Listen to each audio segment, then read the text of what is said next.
നമസ്കാരം, ബിഗ് ന്യൂസിലേക്ക് സ്വാഗതം. കോഴിക്കോട് മെഡിക്കൽ കോളേജ് അത്യാഹിത വിഭാഗത്തിൽ വീണ്ടും പുകയുയർന്നു. 6ാം നിലയിൽ നിന്നാണ് പുക ഉയർന്നിരിക്കുന്നത്. അറ്റകുറ്റപ്പണി നടക്കുന്നതിനിടെ ഷോർട്ട് സർക്യൂട്ടാണ് പുക ഉയരാൻ കാരണമെന്നാണ് പോലീസ് പറയുന്നത്. ആശങ്കപ്പെടേണ്ട സാഹചര്യമില്ലെന്നാണ് മെഡിക്കൽ കോളേജ് പ്രിൻസിപ്പളും അറിയിച്ചത്.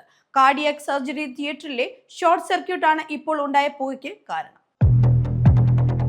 വരാൻ പോകുന്നത് അങ്കണവാടി തെരഞ്ഞെടുപ്പല്ല. ചെറുപ്പക്കാർ കാണിക്കുന്ന പക്വത പോലും മുതിർന്ന പ്രവർത്തകർ കാണിക്കുന്നില്ല എന്ന് യൂത്ത് കോൺഗ്രസ് സംസ്ഥാന അധ്യക്ഷൻ രാഹുൽ മാങ്കൂട്ടത്തിൽ.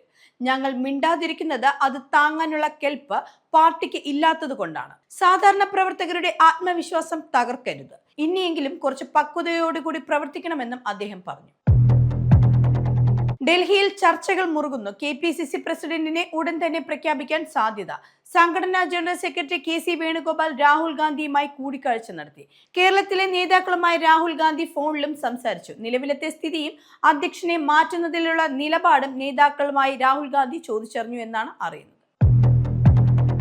KPCC പ്രസിഡന്റിനെ മാറ്റുന്നതുമായി ബന്ധപ്പെട്ട് ഒന്നും പ്രതികരിക്കാതെ K സുധാകരൻ. തനിക്കൊന്നും പറയാനില്ല മക്കളെ, പോയി കടും ചായയും കുടിച്ച് പിരിഞ്ഞോളൂ എന്നായിരുന്നു സുധാകരന്റെ പ്രതികരണം. KPCC അധ്യക്ഷനെ കണ്ടെത്താനായി ഡൽഹിയിൽ തിരക്കിട്ട ചർച്ചകൾ നടക്കുന്നതിനിടെയാണ് സുധാകരന്റെ ഈ പ്രതികരണം. KPCC പ്രസിഡന്റിനെ ഉടൻ തന്നെ മാറ്റാനാണ് ഹൈക്കമാൻഡിന്റെയും തീരുമാനം. സുധാകരന്റെ തന്ത്രം പാടെ അവഗണിക്കാനും സാധ്യതയുണ്ട്. ഇന്ന് രാത്രിയോടെ അല്ലെങ്കിൽ നാളെ രാവിലെ തന്നെ പുതിയ അധ്യക്ഷനെ പ്രഖ്യാപിക്കുമെന്നാണ് അറിയുന്നത്. പേവിഷബാധയ്ക്കുള്ള കുത്തിവയ്പ് എടുത്തിട്ടും 7 വയസ്സുകാരി മരിക്കാനിടയായത് വൈറസ് തലച്ചോറിനെ ബാധിച്ചതിനെ തുടർന്നെന്ന് ആരോഗ്യ വിദ്യാഭ്യാസ ഡയറക്ടർ. 7 വയസ്സുകാരിയായ നിയ ഫൈസലിന് കടിയേറ്റതിനെ തുടർന്ന് ആഴത്തിലുള്ള മുറിവാണ് ഉണ്ടായത്. തുടർന്ന് നായയുടെ പല്ല് നാഡിയിൽ പതിച്ചതാകാം വൈറസ് തലച്ചോറിൽ എത്താൻ കാരണമായതെന്നും SCT superintendent doctor S. Bindu വാർത്താസമ്മേളനത്തിൽ അറിയിച്ചു.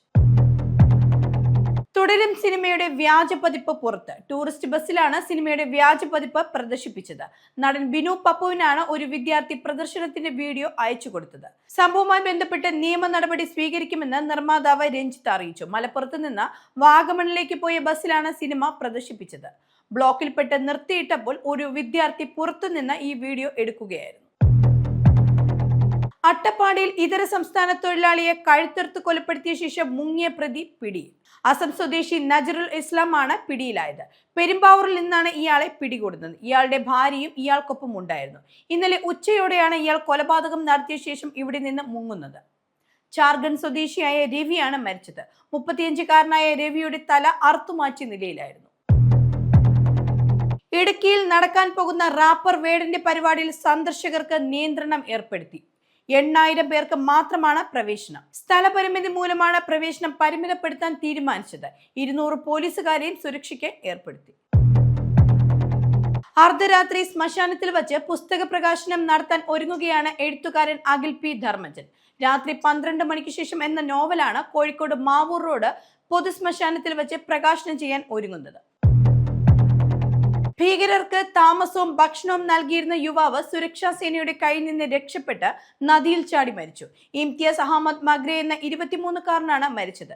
ജമ്മു കാശ്മീരിലെ കുൽഗാം ജില്ലയിലാണ് സംഭവം നടക്കുന്നത്. ഇയാൾ ഭീകരർക്ക് താമസവും ഭക്ഷണവും നൽകിയിരുന്നതായി നേരത്തെ തന്നെ പോലീസ് കണ്ടെത്തിയിരുന്നു.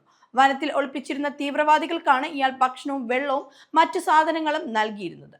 ഇയാളെ പോലീസ് കുറച്ച് ദിവസങ്ങൾക്ക് മുമ്പ് അറസ്റ്റ് ചെയ്തിരുന്നു. തുടർന്നുള്ള ചോദ്യം ചെയ്യലിലാണ് ഇയാൾ ഇതെല്ലാം സമ്മതിച്ചത്.